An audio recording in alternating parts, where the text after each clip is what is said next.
গোপাল বড় ভালো চাকর, নায়েব মশাইও তাকে অত্যন্ত পছন্দ করে। কিন্তু তার একটাই সমস্যা, সে কানে কম শোনে, তাই মাঝে মাঝে তাকে বাবুর কাছ থেকে বকাঝকা খেতে হয়। একদিন গোপাল, গোপাল, আরে ও গোপু, শুনছিস? ওরে আমার টিকে আর আগুনটা একটু দিয়ে জানা বাপ। যাই বাবু। বলি ও গোপাল, এই পেঁপে নিয়ে আমি কি করব? কেন বাবু, আপনি তো কইলেন গপু আগুন আর পেঁপে নিয়ে আয়। আপনার বুঝি আবার এই কোষ্টের ভাত চাপিছে? আমারে কইলেই তো পারতেন, পুরাই দিতাম। কষ্ট হোক তো 14 গোষ্ঠীর। ও আরে আমি কি পেঁপে পুড়িয়ে খাবো নাকি? খাবেন না? এটা আগুন আনতে কইলেন কেন বাবু? আমি তোকে পেঁপে আনতে বললাম না টিকে, হ্যাঁ? আরে তামাক খাবো, তামাক তামাক তামাক। ও তা কইবেন তো, আমি ভাবলাম আগুনে পেঁপে পুড়িয়ে খাবেন।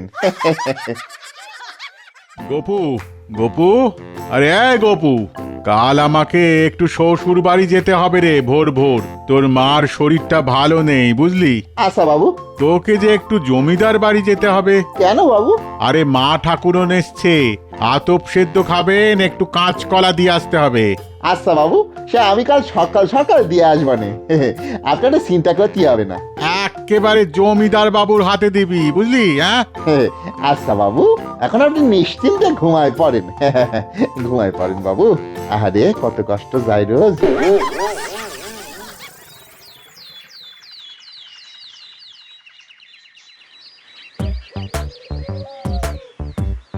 আমি নায়েব মশাইয়ের কাছ থেকে এসেছি। কেন? এই কাঁচকলা দিতে। এই জমিদার বাবুর মা ঠাকুরন মারা গেছে তো, তাই জমিদার বাবু আতপ সাল ফুটো কাঁচকলা দিয়ে খাবেন। আমার নায়েব মশাই বলে দিয়েছেন জমিদার বাবুর হাতে দিতে। আরে এইসব কি বলছিস তুই? চল জমিদারের কাছে চল। বাবু, এই লোকটা বলছে মা ঠাকুরুন নাকি মারা গেছে, আপনি আতপ খাবেন তাই ও কাঁচকলা নিয়ে এসেছে। এই সাত সকালে রসিকতা, আমার মা কালী এসেছে আমার বাড়ি, দিব্যি হেঁটে চলে বেড়াচ্ছে, আর এ কি না বলে? হ্যাঁ, এই তুমি কে? একে জমিদার বাবু, আমি নায়েবের চাকর। বাবু আমরা কয়ে দিয়েছেন আপনার মা মারা গেছে তো, তাই আতপ খাবেন আপনি। তাই কাঁচকলাটা যেন আমি আপনার হাতে দিই। এনেন, ধরেন ধরেন। কি আস্পর্ধা! এই যা, আপকে ধরে আন। আচ্ছা, নায়েবের একদিন কি আমার একদিন? কি ব্যাপার নায়েব মশাই, আমি তো আপনাকে একজন সুস্থ সবল মানুষ বলেই জানতাম। হ্যাঁ, এসব আপনি কি রটাচ্ছেন? কি কি হয়েছে জমিদার মশাই? হ্যাঁ, আমি তো কিছুই বুঝতে পারছি না। আপনার চাকর এসে বলেছে আমার মা ঠাকুরও নাকি মারা গেছে, তাই আমি কাঁচকলা দিয়ে আতপ খাবো। কত ছাড়া, আমি কি তোকে তাই বললাম নাকি? জমিদার মশাই, জমিদার মশাই, আমি বলেছি মা ঠাকুরন এসেছেন, উনি আতপ চাল ফুটিয়ে খান, তাই একটু কাঁচকলা দিয়ে আসতে।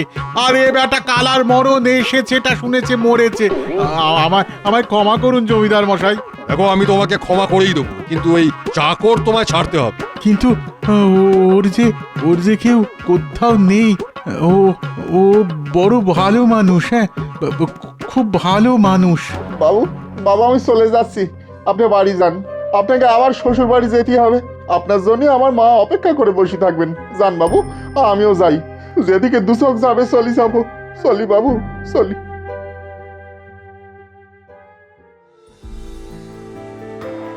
সেই সকাল থেকে হাঁটতে লেগেছি গো, এখনো কতটা যেতে হবে কে জানে। কিন্তু কোথায় যাবো? হ্যাঁ, আমার তো কেউ নেই কোয়ানে। গ্রামে তো আর ফিরে যাওয়া যাবে না কো। ওই তো নদীর ধার দেখা যাচ্ছে। যাই যাই, ওখানে একটু জল খেয়ে নিয়ে যাই। যাই একটু জল খেয়ে নি।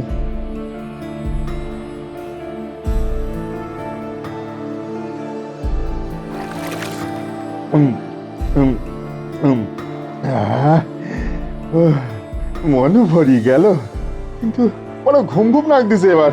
ওই তো একটা ভাঙা মন্দির। যাই যাই, ওখানে একটু জেরে নি। যাই।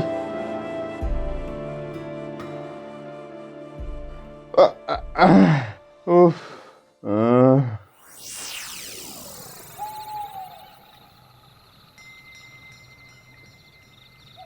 কি খবর এনেছিস বল? জমিদার অমোঘ রায়ের মা ঠাকুরন এসেছেন, তিনি সঙ্গে করে এনেছেন তার পূর্বপুরুষের সব গয়না। হ্যাঁ খবর পাকা তো? হ্যাঁ সর্দার, শুধু তাই নয়, এ খবরও আছে জমিদার বাড়ির কালীমায়ের বেদির তলায় লুকোনো আছে কয়েক বংশের জমানো সম্পত্তি, এক ঘোড়া সোনার মোহর। জয় মা, জয় মা। তাহলে আর দেরি করা যাবে না। এই শোন সবাই, কাল অমাবস্যা, কাল কালী মায়ের পুজো সেরে আমরা রামপুরে ডাকাতি করতে যাব। সর্দার, সেদিন আমরা 12 জন একসাথে এই ডাকাতিতে থাকবো। হাকিমতলার মাঠ দিয়ে রণহুঙ্কারে ঝাঁপিয়ে পড়বো। হাকিমতলার মাঠ দিয়ে রণহুঙ্কারে ঝাঁপিয়ে পড়বো। সেই হুঙ্কারে ভয় পেয়ে যাবে জমিদার বাড়ির পাইকেরা। হ্যাঁ, যা এখন, আমাকে এখন বিশ্রাম নিতে দে। তুইও এখন যা, হাকিমতলার মাঠের পথে নজর রাখবি, কোনোভাবেই যাতে কেউ টের না পায়। যা। যাই সর্দার। আমি কি করলাম? এরা যে ডাকাত, আমাদের রামপুর, আমাদের রায়মশাই। রায়মশাইয়ের বাড়ি ডাকাতি করবে কাল। এই সর্বনাশ, সর্বনাশ! এখন কি হবে? না না, আমার যে করেই হোক আজই এই খবর জমিদার বাবুর কাছে পৌঁছে দিতে হবে।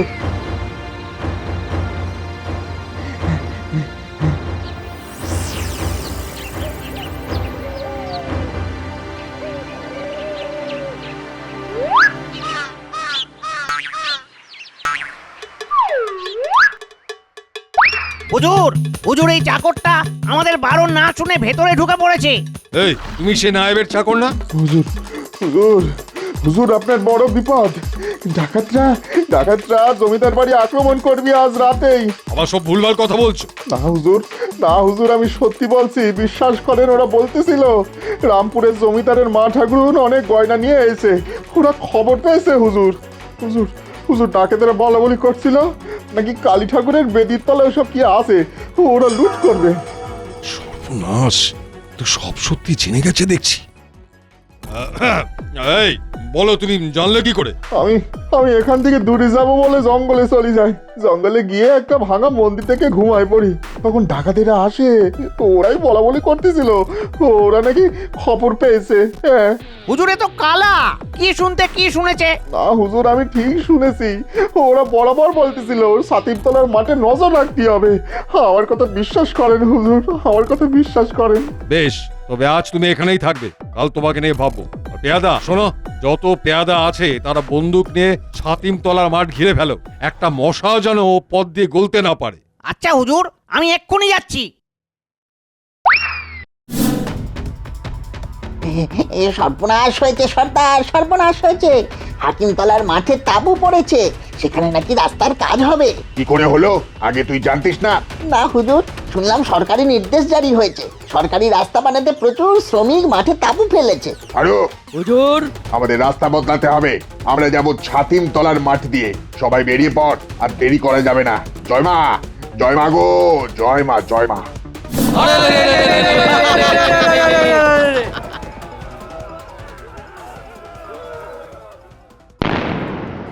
হুজুর, সব কটাকে শেষ করে দিয়ে এসেছি হুজুর। একটা মাছিও জমিদার বাড়ির ত্রিসীমানা মারাতে পারেনি। সবই সম্ভব হয়েছে ঠিক সময় খবরটা পাওয়ার জন্য। নায়েব, তোমার চাকর গোপাল অসাধ্য সাধন করেছে।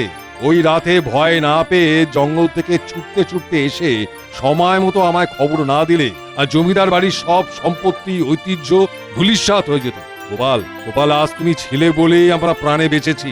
তোমার পুরস্কার হলো আমাদের পূর্বপুরুষের কাছ থেকে পাওয়া এই মোহর। আর আজ থেকে তুমি এই জমিদার বাড়িতেই থাকবে। কি খুশি তো? না জমিদার মশাই, আমি না থাকলে যে আমার বাবুর খুব কষ্ট হবে। আমি বাবুর কাছেই থাকতে চাই। তাই হোক, তবে তুমি যখন খুশি এই জমিদার বাড়িতে আসতে পারো, কেমন? যে আজ্ঞে হুজুর। চলেন চলেন বাবু, বাড়ি যাই, চলেন। চরে গোপাল।